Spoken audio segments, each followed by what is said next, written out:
यह एक ऐसी दुनिया है जहाँ पैसों की कोई वैल्यू नहीं, यहाँ टाइम ही सब कुछ है। यहाँ अगर आपको कोई चीज खरीदनी है तो आपको उस चीज के बदले अपनी जिंदगी का कुछ टाइम देना पड़ेगा, तब जाकर आप उस चीज को खरीद पाएंगे। लेकिन इस दुनिया में एक अच्छी जिंदगी गुजारने के लिए आपके पास टाइम का होना भी जरूरी है, क्योंकि यहाँ जब किसी इंसान की एज 25 साल तक पहुंच जाती है तो उस इंसान के हाथ पर 1 साल का टाइम स्टार्ट हो जाता है। जिस पल काउंटडाउन 0 हुआ उसी पल वह इंसान खत्म। अमीरों के पास इतना टाइम था कि वह 1000 साल की जिंदगी भी जी सकते थे। अमीरों ने खुद के लिए एक अलग दुनिया बना ली थी जहां वो लोग एक सुकून भरी जिंदगी गुजार रहे थे। लेकिन वहीं दूसरी तरफ गेटो सिटी में रहने वाले गरीब लोग दिन रात मेहनत करके खुद के लिए टाइम कमाते थे, नहीं तो उनकी जिंदगी खत्म हो जाएगी। इन्हीं गरीबों की बस्ती में विल नाम का एक लड़का रहता था जिसकी घड़ी में सिर्फ 23 घंटे ही बचे थे। विल अपनी मॉम के साथ रहता था। अब क्योंकि 25 साल के बाद उम्र रुक जाती है, इसीलिए उसकी माँ 50 साल की होकर भी बहुत जवान दिख रही थी। आज विल की माँ का 50वां जन्मदिन था। विल अपनी मॉम का बर्थडे सेलिब्रेट करने के लिए पिछली रात ओवर टाइम करके एक शैंपेन की बोतल लाया था। यह देखकर विल की मॉम बहुत खुश हो जाती है और वो विल से कहती है कि मैं अपने पोतों को देखना चाहती हूँ, तुम किसी लड़की को डेट क्यों नहीं करते? जिस पर विल जवाब देता है कि इन सब चीजों के लिए टाइम किसके पास है। विल की मॉम ने उससे कहा कि इलेक्ट्रिसिटी बिल और बैंक से लिया हुआ लोन कल की डेट तक मुझे क्लियर करना होगा, नहीं तो हमें फाइन पड़ सकता है। इसीलिए अब मैं जा रही हूँ और कल रात तक सभी बिल्स और बैंक के लोन्स जमा करवा कर वापस आऊंगी। उसने कहा कि मेरे पास सिर्फ 3 दिन का टाइम है। इलेक्ट्रिसिटी बिल और बैंक का लोन चुकाने में मेरे पास लगभग सारा टाइम खर्च हो जाएगा, इसीलिए कल शाम को तुम जरूर बस स्टॉप पर मेरा इंतजार करना, ताकि मेरा सारा टाइम खत्म होने से पहले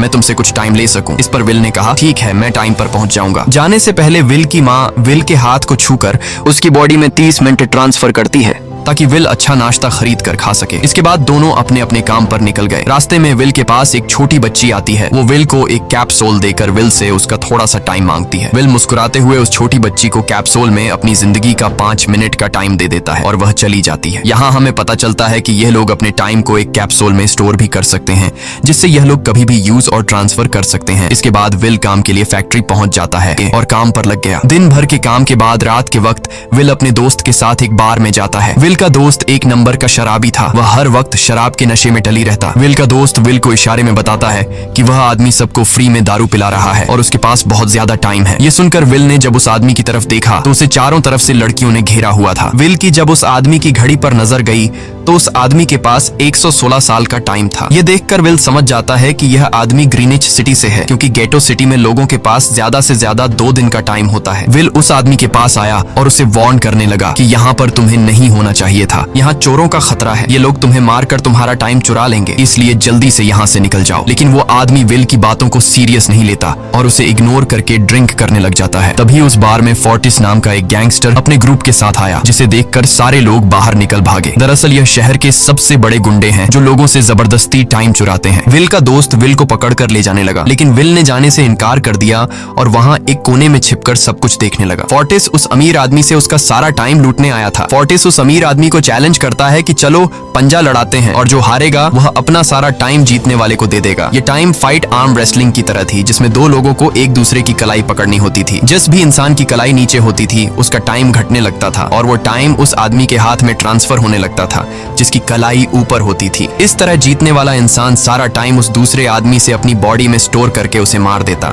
फोर्टिस उस आदमी से कहता है क्या तुम इसके लिए तैयार हो? इस पर उस अमीर आदमी ने कहा कि मैंने बहुत ज्यादा ड्रिंक की हुई है, इसलिए मुझे कुछ टाइम चाहिए, उसके बाद मैं तुम्हारे चैलेंज के लिए तैयार हूँ। फोर्टिस कहता है कि ठीक है, ये तुम्हारी आखिरी ख्वाहिश है, जाओ, मैं तुम्हें तैयार होने के लिए कुछ मिनट देता हूँ। फोर्टिस उसके साथ अपना एक आदमी भी भेज देता है ताकि यह भाग न सके। वो अमीर आदमी बाथरूम में आकर बहुत ज्यादा उल्टियां करने लग जाता है क्योंकि उसे काफी चढ़ गई थी। इसलिए अगर वो इस हालत में फोर्टिस से पंजा लड़ता तो इस अमीर आदमी का हारना कंफर्म था। तभी विल वहां पर आ जाता है। वो फोर्टिस के आदमी को मारकर उस अमीर आदमी को अपने साथ उस जगह से बाहर निकाल लेता है और उसे फोर्टिस से बचाकर एक सेफ जगह पे ले आया। विल ने उस अमीर आदमी से कहा कि मैंने तुमसे कहा भी कि तुम्हारी जान को खतरा है, तुम जानबूझकर अपना टाइम क्यों बर्बाद कर रहे हो? वो आदमी विल को अपना नाम हेनरी बताता है और वो विल से पूछता है कि तुम्हारी उम्र कितनी है? विल ने बताया 28 साल। हेनरी ने कहा मेरी उम्र 105 साल है और अब मैं जिंदगी से थक चुका हूँ। मैंने अपनी लाइफ में हर एक चीज का मजा लिया है और अब मुझे इस जिंदगी की जरूरत नहीं है, मैं जीना नहीं चाहता। ये सुनकर विल ने हैरानी से पूछा आखिर तुम कहना क्या चाहते हो? इस पर हेनरी ने कहा लगता है तुम अब तक हकीकत से अनजान हो। क्या तुमने कभी सोचा है कि इस दुनिया में अलग अलग टाइम जोन्स क्यों बनाए गए हैं?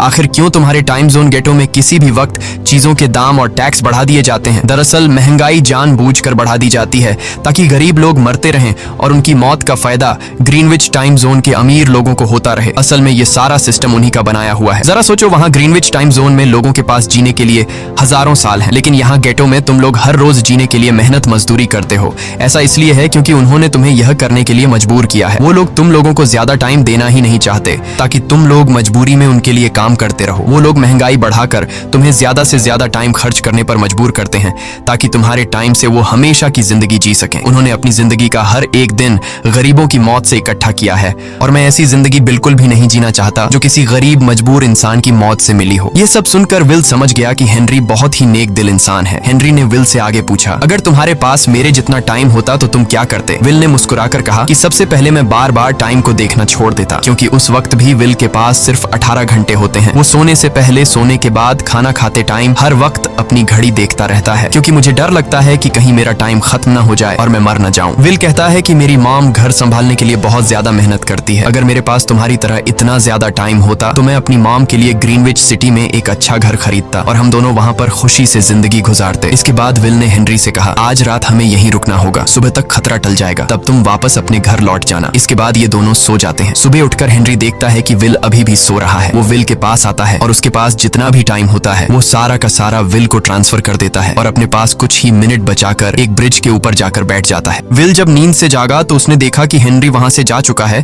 तभी हमेशा की तरह नींद से जागने के बाद विल ने अपनी घड़ी में नजर डाली। विल की घड़ी में 116 साल ऐड हो चुके थे। यह देखकर उसकी आंखें खुली की खुली रह गईं। उसे लगा कि वो अभी भी नींद में है और सपना देख रहा है। इसी दौरान विल की नजर विंडो पर पड़ी जिस पर लिखा था, मेरा टाइम बर्बाद मत करना। वो समझ जाता है कि हेनरी ने मुझे अपना सारा समय दे दिया है। तभी विल ने हेनरी को दूर एक ब्रिज के किनारे पर बैठे देखा। विल जल्दी से हेनरी की तरफ भागा, लेकिन अब बहुत देर हो चुकी थी क्योंकि हेनरी के पास अब बस कुछ ही सेकंड्स बचे थे और थोड़ी देर बाद वो एक झटके से मरकर ब्रिज से नीचे पानी में गिर गया। विल को हेनरी की मौत का बहुत ज्यादा दुख होता है। अब विल के पास 116 साल की जिंदगी थी और वो समझ जाता है कि अगर मैं यहाँ पर रहा तो लोग समझेंगे कि हेनरी को इसी ने मारा है। विल जल्दी से अपने दोस्त के पास जाता है। विल का दोस्त विल के हाथ में इतना सारा टाइम देखकर शॉक रह जाता है, जिसके बाद विल ने अपने दोस्त को दोस्ती की खातिर 10 साल का टाइम दिया। ये देखकर विल का दोस्त उसका दिल से शुक्रिया अदा करता है। विल कहता है कि यहाँ रहना मेरे लिए अब ठीक नहीं, क्योंकि इतने ज्यादा टाइम को देखते हुए मेरा टाइम छीनने के लिए कोई भी मुझे मार सकता है। अब मैं अपनी माँ के लिए ग्रीनविच सिटी में एक अच्छा सा घर खरीद सकता हूँ और वहाँ पर एक सेफ लाइफ गुजारूंगा। जिसके बाद विल अपने दोस्त को गुड बाय कहकर वहाँ से निकल जाता है और सीधा उस बस स्टॉप पर जाकर मॉम का इंतजार करने लगता है, जहाँ 2 दिन पहले उसकी मॉम ने उससे कहा था कि मैं इलेक्ट्रिसिटी का बिल और बैंक का लोन चुकाकर इस बस स्टॉप पर पहुंचूंगी। दूसरी तरफ विल की मॉम सारे लोन और बिल्स भरने के बाद घर लौटने के लिए बस में चढ़ी, पर तभी उसे पता लगा कि एक ही दिन में बस की टिकट के दाम डबल हो गए थे। पहले जहां टिकट 1 घंटे में आती थी वहीं अब प्राइस 2 घंटे हो गया था। ये देखकर विल की मॉम बहुत ज्यादा परेशान हो जाती है क्योंकि विल की मॉम के पास सिर्फ 1.5 घंटा बचा था। विल की मॉम बस ड्राइवर से रिक्वेस्ट करती है कि अगले स्टॉप पर मेरा बेटा उसे बाकी का टाइम दे देगा, लेकिन बस ड्राइवर ने साफ इनकार कर दिया और कहा कि अगर टाइम नहीं है तो फिर पैदल चली जाओ। लेकिन विल की मॉम को पता था कि अगला बस स्टॉप बहुत दूर है। अगर वह पैदल भी जाती है तो उसे पहुंचने में 2 घंटे लगेंगे। उस वक्त बस में ढेर सारे पैसेंजर्स सवार थे। विल की मॉम ने उनसे भी रिक्वेस्ट की पर किसी ने भी उनकी मदद नहीं की। इतने में ही बस वहां से निकल गई। विल की मॉम रेचल के पास ज्यादा टाइम नहीं बचा था, इसलिए वह दौड़ती हुई पैदल घर की तरफ भागने लगी। दूसरी तरफ विल अपनी मॉम के लिए फूलों का गुलदस्ता लिए बस स्टॉप पर उनका इंतजार कर रहा था, क्योंकि आज उसे अपनी मॉम का बर्थडे सेलिब्रेट करना था। बस जब उस स्टॉप पर पहुंची तो कई सारे पैसेंजर्स उतर आए, पर उनमें से विल की मॉम नहीं थी। विल यह देखकर परेशान हो जाता है और उसे समझ आ गया कि जरूर उसकी मॉम मुसीबत में है। वह उसी वक्त अपनी मॉम की तलाश में भागा। उधर रेचल के पास अब कुछ ही मिनट बचे थे। वह रास्ते में आने वाली गाड़ियों और लोगों के घरों का दरवाजा पीट पीट कर उनसे थोड़ा समय उधार मांग रही थी, लेकिन कोई भी उसकी मदद करने को तैयार नहीं था। इधर विल जब कुछ दूर गया तो उसे उसकी मॉम दौड़ती हुई नजर आ गई। अपनी मॉम को भागते हुए देख विल समझ गया कि उनके पास ज्यादा टाइम नहीं है। वह अपना हाथ आगे करके तेजी से उनकी तरफ दौड़ने लगा। उधर रेचल के पास अब सिर्फ 10 सेकंड्स ही रह गए थे। वह भी पूरी तेजी से विल की ओर भाग रही थी, लेकिन जैसे ही रेचल अपने बेटे विल के पास पहुंची उसका टाइम खत्म हो जाता है और वह मर जाती है। यह देखकर विल को बहुत दुख होता है क्योंकि उसने अपनी मॉम के लिए क्या कुछ नहीं सोचा था। वह चीख चीख कर रोने लगा। अगली सुबह तक हेनरी की डेड बॉडी टाइम कीपर्स को मिल चुकी थी। ये टाइम कीपर्स वहां पर इन्वेस्टिगेशन करते हैं। आज की दुनिया में टाइम कीपर्स होते थे जो पुलिस की तरह थे। इन टाइम कीपर्स का काम भी क्राइम को रोकना होता है। टाइम कीपर्स के ऑफिसर रेमंड ने उस जगह में अच्छी तरह से जांच की, लेकिन उसे कोई भी क्लू नहीं मिला। तभी रेमंड की नजर उस ब्रिज के पास लगे सीसीटीवी कैमरा की तरफ गई। वह सीसीटीवी फुटेज चेक करने सीसीटीवी रूम के लिए निकल पड़ा। दूसरी तरफ विल समझ चुका था कि उसकी मॉम की मौत के लिए ग्रीनिच में रहने वाले अमीर लोग ही जिम्मेदार हैं, जिन्होंने गेटो शहर के लोगों को एक एक सेकंड का मोहताज बना दिया है। अब विल उनसे बदला लेने ग्रीनिच की तरफ निकल पड़ा और यहाँ से होती है असल कहानी शुरू। ग्रीनविच सिटी में एंटर होने के लिए विल को 1 साल का टाइम खर्च करना पड़ा और ग्रीनिच सिटी जा पहुंचा। वहां जब विल ने अमीर लोगों का लाइफस्टाइल देखा तो उसकी आंखें खुली की खुली रह गईं। वहां लोगों के पास इतना टाइम था कि वो लोग मरने का नाम तक भूल गए थे। यहाँ पर अमीर लोग के बॉडीगार्ड के पास भी 100 साल से भी ज्यादा का टाइम था। ये देखकर विल गुस्से से लाल हो जाता है क्योंकि विल जिस शहर से आया था वहां पर लोगों के पास सिर्फ 24 घंटे की जिंदगी थी। विल वहां एक महंगे होटल में रुकता है। खाना खाते दौरान एक बहुत ही खूबसूरत लड़की विल को देखती है, जैसे उसे विल पसंद आ गया हो। दूसरी तरफ टाइम कीपर रेमंड हेनरी की मौत के वक्त का सीसीटीवी फुटेज चेक कर रहा था। तभी उसे फुटेज में विल दिखाई देता है। हालांकि कैमरा ने हेनरी को ब्रिज से गिरते हुए रिकॉर्ड नहीं किया था, लेकिन उस फुटेज में विल ब्रिज के पास खड़ा नजर आ रहा था, जिससे रेमंड को विल पर शक होने लगा। इसलिए रेमंड ने अपनी टीम को विल के बारे में जानकारी इकट्ठा करने को कहा। रिसर्च के दौरान टाइम कीपर्स को यह बात पता चल जाती है कि विल नाम का एक आदमी बहुत सारा टाइम खर्च करके ग्रीनविच सिटी में एंटर हो गया है, जिससे रेमंड को यह बात कंफर्म हो जाती है कि विल ने ही हेनरी को मारा है। रेमंड उसी वक्त अपनी टीम के साथ ग्रीनविच शहर की ओर रवाना हो गया। दूसरी ओर ग्रीनविच शहर में विल एक कैसीनो में आया, जहां कुछ अमीर लोग पोकर खेल रहे थे। विल भी उनके साथ बैठ जाता है। एक नए आदमी को देखकर ये लोग उस पर हंसने लगते हैं, लेकिन विल गैम्बलिंग में माहिर था। आज उसके लिए अमीरों से पैसे निकालने का सबसे अच्छा मौका था। विल ने फिलिप नाम के एक रईस आदमी के साथ पोकर की बाजी खेली। फिलिप यहाँ का सबसे रईस इंसान है। उसके पास खुद का एक टाइम बैंक है जो लोगों को लोन पर टाइम देता है। फिलिप के साथ उसकी डॉटर भी बैठी होती है। यह वही लड़की है जो कुछ देर पहले विल को गौर से देख रही थी। गेम जब शुरू हो जाती है तब विल अपनी लाइफ का सारा टाइम दांव पर लगा देता है और अपनी माइंड के बदौलत वो फिलिप से 1100 साल जीत जाता है। यह देखकर फिलिप की बेटी सिल्विया विल से काफी ज्यादा इम्प्रेस हो जाती है। उसने विल को कल रात अपने घर पार्टी पर इनवाइट किया। फिर अगली शाम विल एक नई नवेली कार खरीदकर फिलिप की पार्टी में जा पहुंचा। वहीं पार्टी के दौरान विल और सिल्विया डांस करने लगते हैं और सिल्विया मन ही मन विल को दिल दे बैठी। वो अपनी दिल की बात विल से करने ही वाली थी कि तभी टाइम कीपर रेमंड अपनी टीम के साथ वहां पहुंचता है और विल को पकड़ लेते हैं। विल को खूनी समझकर सिल्विया भी उससे नाराज हो गई। रेमंड ने सबसे पहले विल का सारा टाइम उससे छीन कर सिर्फ 2 घंटे दिए। उसके बाद वो विल को हेनरी के खून के इल्जाम में गिरफ्तार करने लगा। रेमंड विल से पूछता है कि तुमने हेनरी को क्यों मारा। विल उसे कहता है कि मैंने उसे मारा नहीं था,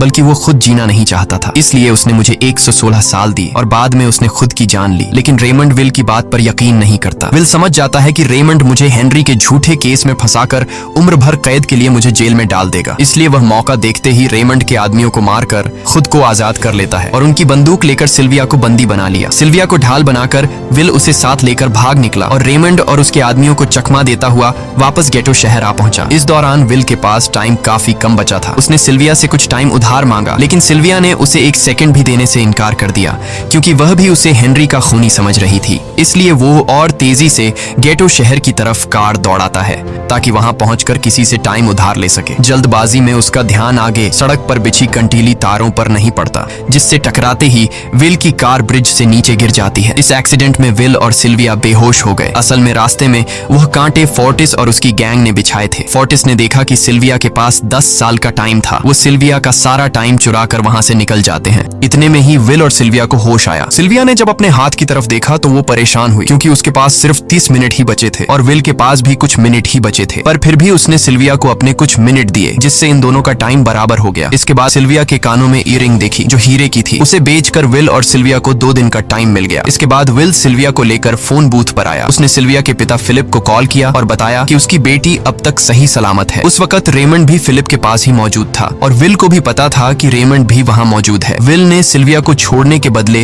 10,000 साल का टाइम मांगा और वो 10,000 साल टाइम बैंक के जरिए गरीब लोगों में बांटने को कहा और कल सुबह तक का टाइम दिया। हालांकि फिलिप के लिए यह रकम कुछ भी नहीं थी, पर फिलिप किसी भी कीमत पर गरीबों को टाइम नहीं देना चाहता था। इधर विल सिल्विया को अपने घर ले आया, जहाँ पर दोनों सुबह होने का इंतजार कर रहे थे। इसी दौरान सिल्विया ने विल से पूछा कि उसकी फैमिली कहाँ है। इस पर विल ने बताया कि पिछली रात ही टाइम न होने की वजह से मेरी माँ की डेथ हुई। ये सुनकर सिल्विया को बहुत बुरा लगता है और उसे एहसास होता है कि यहाँ गरीब लोग हर पल मौत के डर में जीते हैं। उन्हें एक दिन का टाइम कमाने में कितनी मेहनत करनी पड़ती है। अगली सुबह बैंक खुलते ही विल और सिल्विया खिड़की से बैंक पर नजर रखने लगे, लेकिन बैंक ने गरीबों में टाइम नहीं बांटा। सिल्विया यह देखकर बहुत मायूस हो गई कि टाइम के आगे उसके पिता के लिए अपनी बेटी की भी कोई कीमत नहीं थी। अब सिल्विया को समझ आ गया कि उसके पिता सिर्फ बिजनेसमैन नहीं है, बल्कि वो इस सिस्टम के हेड हैं। वो गरीब लोगों की मौत से अपनी जिंदगी के साल जमा करते हैं। सिल्विया को यूं मायूस देखकर विल ने उसे वापस घर भेजने का फैसला किया। वो उसे फोन बूथ पे ले आया और अपने पिता को कॉल करके अपने लिए मदद बुलाने को कहा। इस दौरान विल सिल्विया को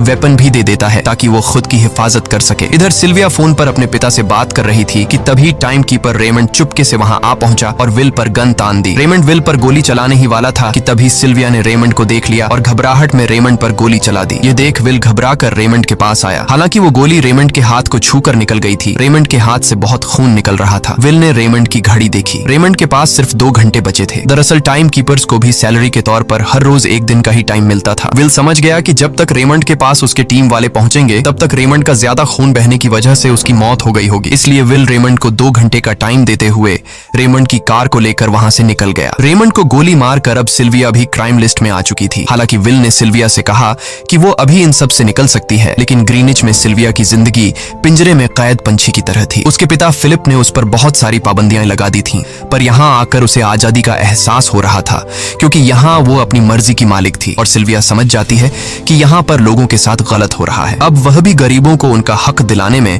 विल के साथ थी। विल और सिल्विया ने मिलकर अमीरों को लूटना शुरू कर दिया। सिल्विया, जो कि ग्रीनिच सिटी के चप्पे चप्पे से वाकिफ थी, इसलिए इन दोनों ने प्लान बनाया कि वो ग्रीनिच सिटी में बैंक से टाइम कैप्सूल चुराएंगे और उनको गरीबों में बांट देंगे। सिल्विया ने सबसे पहले अपने पिता फिलिप के कई सारे बैंक्स में डाका डाला, क्योंकि फिलिप ने गरीबों की मौत से वह सारा टाइम इकट्ठा किया था। इन दोनों ने तिजोरी से सभी टाइम कैप्सूल एक बैग में पैक करके वहां से निकल गए और उन्हें गरीबों में बांटने लगे। इतनी बड़ी चोरी करने के बाद अब सरकार भी इन दोनों से तंग आ चुका था, इसीलिए सरकार ने इन दोनों के सर पर 10 साल का टाइम इनाम रख दिया। ये खबर सुनते ही गैंगस्टर फोर्टिस अब इन दोनों को कुत्ते की तरह ढूंढने लगा, लेकिन विल और सिल्विया हर रोज अपना ठिकाना बदलते रहते थे, जिससे वो किसी के हाथ नहीं आते थे। ये दोनों एक होटल में छुपे हुए थे। इनके पास टाइम की कमी तो थी नहीं, इसलिए उन्होंने पूरे होटल को ही बुक कर लिया था। फोर्टिस इन दोनों की तलाश में उस होटल के बाहर आ पहुंचा। वहां उसने कुछ लोगों को पकड़कर उनसे विल और सिल्विया के बारे में पूछने लगा, लेकिन उन लोगों पर विल और सिल्विया के बहुत एहसानात थे, इसलिए ये लोग मरने के लिए तो तैयार थे, पर विल और सिल्विया का ठिकाना बताने के लिए तैयार नहीं थे। लेकिन जब फोर्टिस ने उन लोगों पर बहुत ज्यादा जोर जबरदस्ती की,